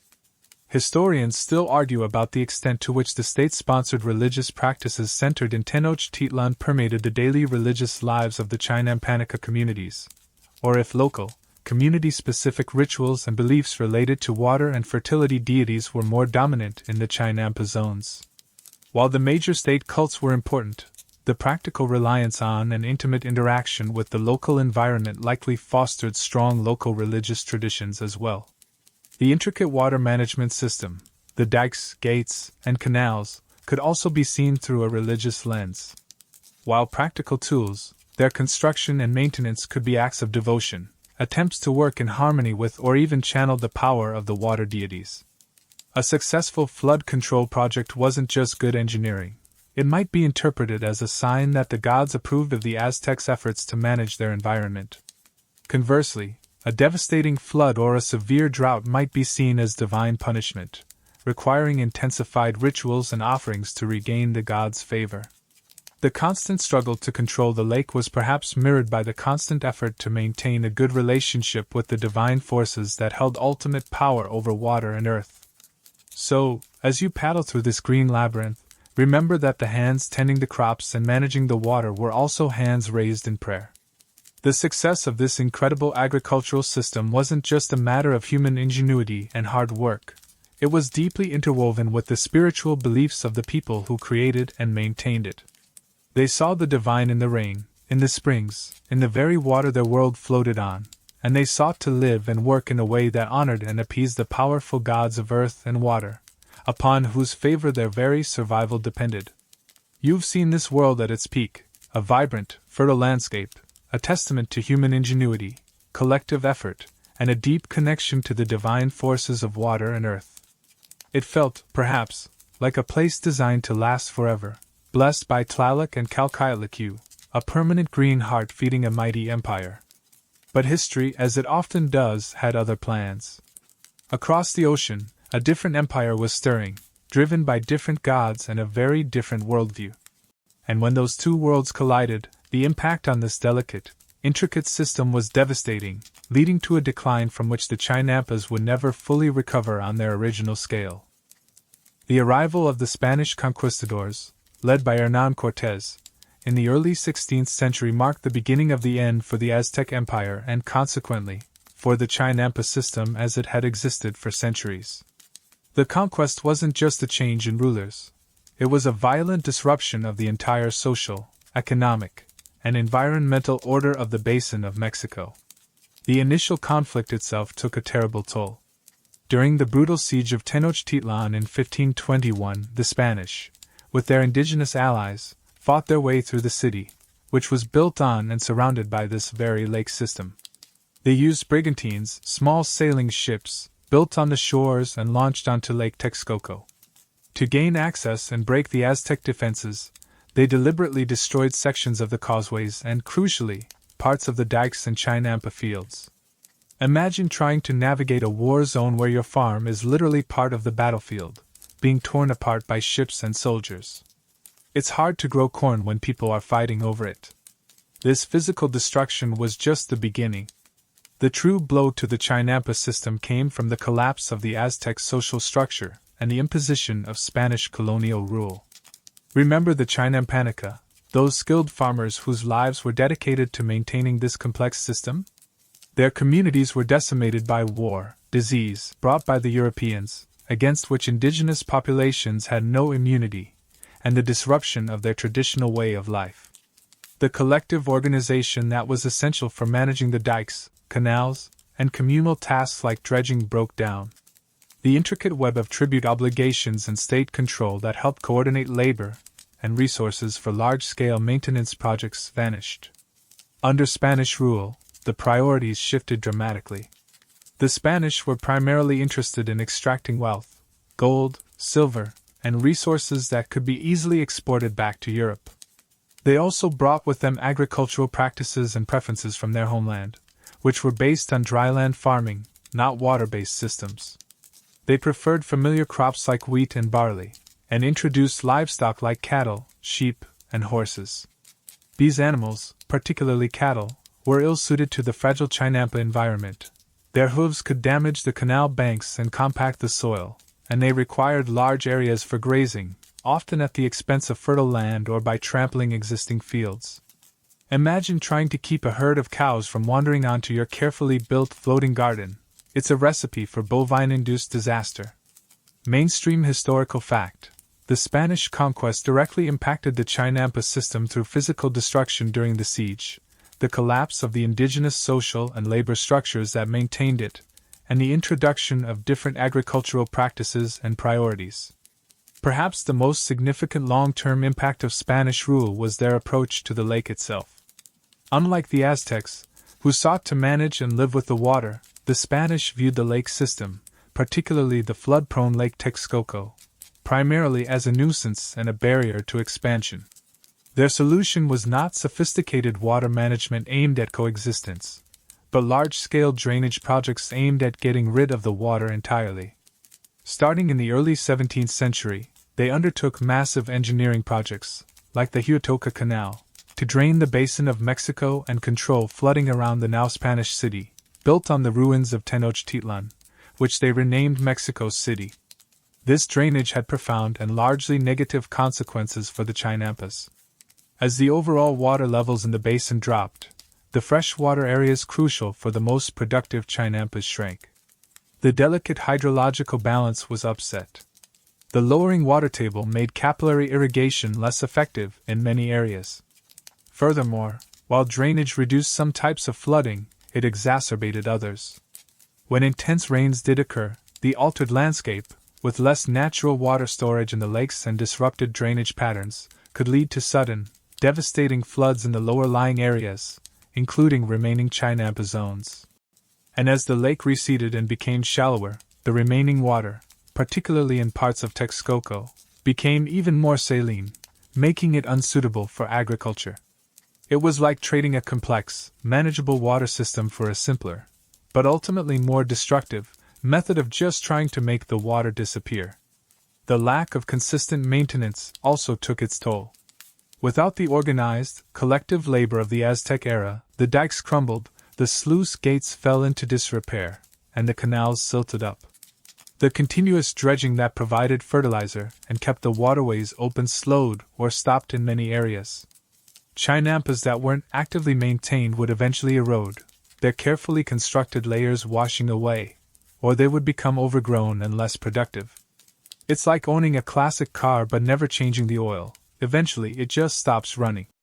Historians still argue whether the decline of the Chinampa system was primarily a direct result of the violence and disruption of the Spanish conquest, or if environmental factors like increasing salinity and natural sedimentation were already putting pressure on the system before the Spanish arrived, with the conquest merely accelerating an existing trend. A quirky tidbit about the Spanish perspective: the Spanish chroniclers often described the Chinampas with awe, recognizing their incredible productivity and the ingenuity of their construction. Yet, despite this admiration, they ultimately failed to fully understand or value the complex ecosystem management required to sustain them on a large scale, prioritizing dry land farming and drainage instead. It's a bit like marveling at a spaceship but then deciding to use it only as a very fancy boat. The result was a significant reduction in the area and productivity of the Chinampa system. While some Chinampas continued to be cultivated in certain areas, particularly in the southern freshwater lakes like Xochimilco, which were less affected by the initial drainage efforts and retained a more stable freshwater supply, the vast network that had fed the empire was fractured and diminished. The agricultural heart of the basin of Mexico shifted towards less intensive, rain-fed farming on the surrounding lands, and reliance on tribute from more distant, conquered territories. The unique, watery landscape, once the source of unparalleled abundance, became less central to the economy of New Spain. The floating gardens that had sustained an empire began to recede, becoming smaller pockets of intense cultivation rather than the dominant feature of the basin. The golden age of the Chinampas was over, swept away by conquest, disease, changing priorities, and a fundamentally different relationship with the water that had once given them life. You've seen how the world the Aztecs built on the water began to crumble, how the intricate network of dikes and gardens was disrupted by conquest, disease, and a colonial power more interested in draining the lake than dancing with it. The vast green checkerboard that once fed an empire shrank dramatically, becoming a shadow of its former self. Much of Lake Texcoco was eventually drained, turning former waterways and Chinampa fields into dusty, then paved over, land where modern Mexico City sprawls.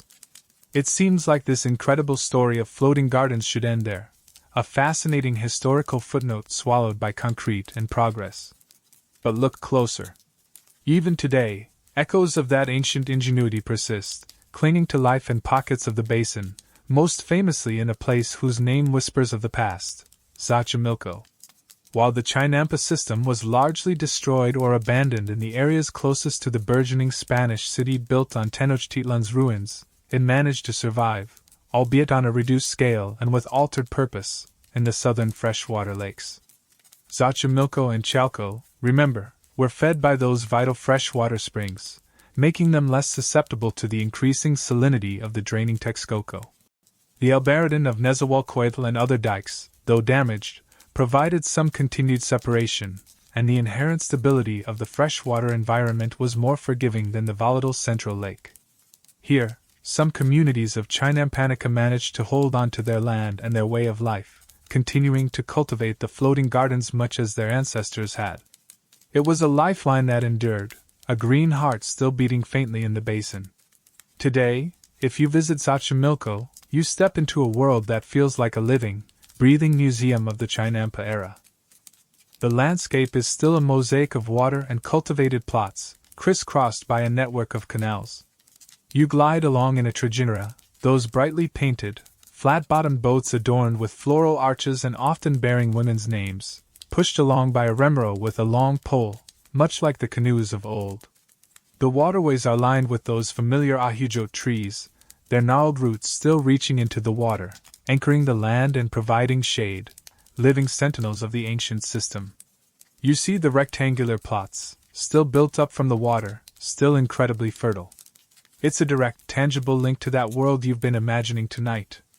Mainstream historical fact: the Chinampa system, while largely destroyed elsewhere in the basin of Mexico, persisted in areas like Xochimilco after the Spanish conquest and continues to function today, primarily for local agriculture and tourism.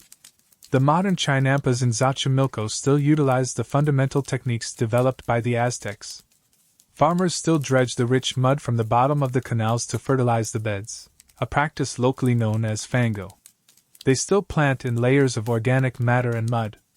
They still rely on the surrounding water for irrigation, either through capillary action or by manually scooping water onto the beds, though sometimes modern pumps are also used.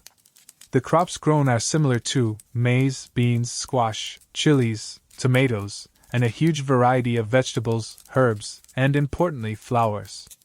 Xochimilco remains a major supplier of fresh produce and flowers to Mexico City's markets, a direct continuation of that ancient food supply chain, albeit on a smaller scale and integrated into a modern economy.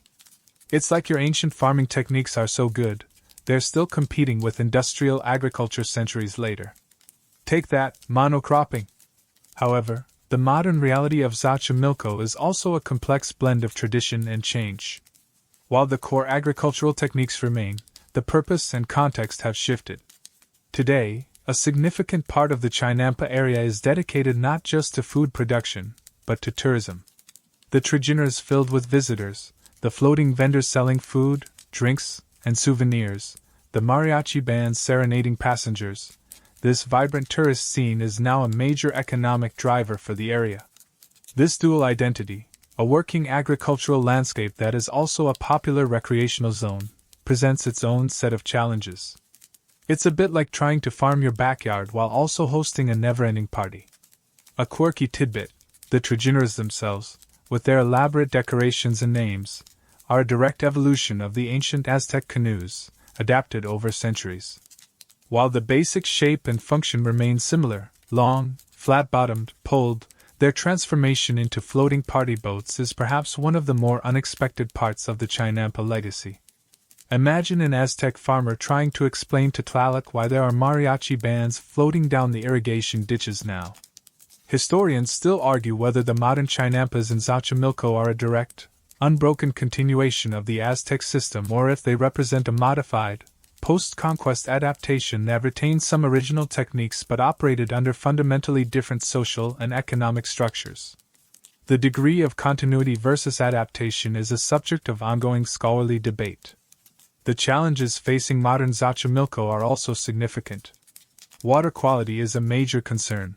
Pollution from urban sprawl increasingly affects the canals and the delicate ecosystem. The pressure of development encroaches on the Chinampa zone, threatening to convert agricultural land into housing or businesses. Maintaining the canals requires constant effort, and the economics of small-scale traditional farming can be challenging in a globalized market. The very existence of this historical landscape is under threat from modern pressures. It's a constant struggle to preserve this unique heritage against the tide of the 21st century. Despite these challenges, Xochimilco's Chinampa system is recognized globally for its historical and ecological significance. It is a UNESCO World Heritage Site, a testament to the ingenuity of the ancient Aztecs and the resilience of the communities who have kept this tradition alive. Walking or, more accurately, drifting through Xochimilco today offers a rare glimpse into a world that literally floated on water and fed an empire. You see the techniques, the landscape, the trees, the canals, echoes of that ancient marvel. It's a reminder that even when empires fall and landscapes are transformed, some traditions, some ways of interacting with the world, can endure, carried forward by the hands that still work the mud and navigate the waterways, keeping a part of that floating legacy alive. You've seen how the world the Aztecs built on the water began to crumble, how the intricate network of dikes and gardens was disrupted by conquest, disease, and a colonial power more interested in draining the lake than dancing with it. The vast green checkerboard that once fed an empire shrank dramatically, becoming a shadow of its former self. Much of Lake Texcoco was eventually drained, turning former waterways and Chinampa fields into dusty, then paved over, land where modern Mexico City sprawls. It seems like this incredible story of floating gardens should end there, a fascinating historical footnote swallowed by concrete and progress. But look closer. Even today, echoes of that ancient ingenuity persist, clinging to life in pockets of the basin, most famously in a place whose name whispers of the past, Xochimilco. While the Chinampa system was largely destroyed or abandoned in the areas closest to the burgeoning Spanish city built on Tenochtitlan's ruins, it managed to survive, albeit on a reduced scale and with altered purpose, in the southern freshwater lakes. Xochimilco and Chalco, remember, were fed by those vital freshwater springs, making them less susceptible to the increasing salinity of the draining Texcoco. The Albarracín of Nezahualcóyotl and other dikes, though damaged, provided some continued separation, and the inherent stability of the freshwater environment was more forgiving than the volatile central lake. Here, some communities of Chinampanica managed to hold on to their land and their way of life, continuing to cultivate the floating gardens much as their ancestors had. It was a lifeline that endured, a green heart still beating faintly in the basin. Today, if you visit Xochimilco, you step into a world that feels like a living, breathing museum of the Chinampa era. The landscape is still a mosaic of water and cultivated plots, crisscrossed by a network of canals. You glide along in a trajinera, those brightly painted, flat-bottomed boats adorned with floral arches and often bearing women's names, pushed along by a remero with a long pole, much like the canoes of old. The waterways are lined with those familiar ahujo trees, their gnarled roots still reaching into the water, anchoring the land and providing shade, living sentinels of the ancient system. You see the rectangular plots, still built up from the water, still incredibly fertile. It's a direct, tangible link to that world you've been imagining tonight. Mainstream historical fact: the Chinampa system, while largely destroyed elsewhere in the basin of Mexico, persisted in areas like Xochimilco after the Spanish conquest and continues to function today, primarily for local agriculture and tourism. The modern Chinampas in Xochimilco still utilize the fundamental techniques developed by the Aztecs. Farmers still dredge the rich mud from the bottom of the canals to fertilize the beds, a practice locally known as fango. They still plant in layers of organic matter and mud. They still rely on the surrounding water for irrigation, either through capillary action or by manually scooping water onto the beds, though sometimes modern pumps are also used. The crops grown are similar to maize, beans, squash, chilies, tomatoes, and a huge variety of vegetables, herbs, and importantly, flowers. Xochimilco remains a major supplier of fresh produce and flowers to Mexico City's markets, a direct continuation of that ancient food supply chain, albeit on a smaller scale and integrated into a modern economy. It's like your ancient farming techniques are so good, they're still competing with industrial agriculture centuries later. Take that, monocropping. However, the modern reality of Xochimilco is also a complex blend of tradition and change. While the core agricultural techniques remain, the purpose and context have shifted. Today, a significant part of the Chinampa area is dedicated not just to food production, but to tourism. The trajineers filled with visitors, the floating vendors selling food, drinks, and souvenirs, the mariachi bands serenading passengers. This vibrant tourist scene is now a major economic driver for the area. This dual identity, a working agricultural landscape that is also a popular recreational zone, presents its own set of challenges. It's a bit like trying to farm your backyard while also hosting a never-ending party. A quirky tidbit, the trajineers themselves, with their elaborate decorations and names, are a direct evolution of the ancient Aztec canoes, adapted over centuries. While the basic shape and function remain similar, long, flat-bottomed, poled, their transformation into floating party boats is perhaps one of the more unexpected parts of the Chinampa legacy. Imagine an Aztec farmer trying to explain to Tlaloc why there are mariachi bands floating down the irrigation ditches now. Historians still argue whether the modern Chinampas in Xochimilco are a direct, unbroken continuation of the Aztec system or if they represent a modified, post-conquest adaptation that retained some original techniques but operated under fundamentally different social and economic structures. The degree of continuity versus adaptation is a subject of ongoing scholarly debate. The challenges facing modern Xochimilco are also significant. Water quality is a major concern. Pollution from urban sprawl increasingly affects the canals and the delicate ecosystem. The pressure of development encroaches on the Chinampa zone, threatening to convert agricultural land into housing or businesses. Maintaining the canals requires constant effort, and the economics of small-scale traditional farming can be challenging in a globalized market. The very existence of this historical landscape is under threat from modern pressures. It's a constant struggle to preserve this unique heritage against the tide of the 21st century. Despite these challenges, Xochimilco's Chinampa system is recognized globally for its historical and ecological significance. It is a UNESCO World Heritage Site, a testament to the ingenuity of the ancient Aztecs and the resilience of the communities who have kept this tradition alive. Walking or, more accurately, drifting through Xochimilco today offers a rare glimpse into a world that was, a world that literally floated on water and fed an empire. You see the techniques, the landscape, the trees, the canals, echoes of that ancient marvel. It's a reminder that even when empires fall and landscapes are transformed, some traditions, some ways of interacting with the world, can endure, carried forward by the hands that still work the mud and navigate the waterways, keeping a part of that floating legacy alive. As you feel the gentle sway of the boat beneath you, the cool air on your face, the distant sounds of music and laughter fading, let the images of this incredible, watery world soften around the edges. The vibrant green fields, the shimmering canals, the silhouettes of the ahujo trees against the sky. The quiet splash of paddles, the rustle of corn stalks, the murmurs of voices across the water. The sheer ingenuity, the backbreaking work, the deep connection to the earth and the water that sustained an empire. It's a story of human adaptation, of transforming a challenging environment into a place of incredible abundance. A world built layer by layer from mud and reeds, anchored by living trees. A world that literally floated on water. Now, let that gentle rocking sensation lull you, letting the images drift like the boats on the canals, softer and softer, as the sounds of the past fade into the quiet hum of the present. Just breathe, and let the feeling of drifting carry you now, not through history, but towards rest.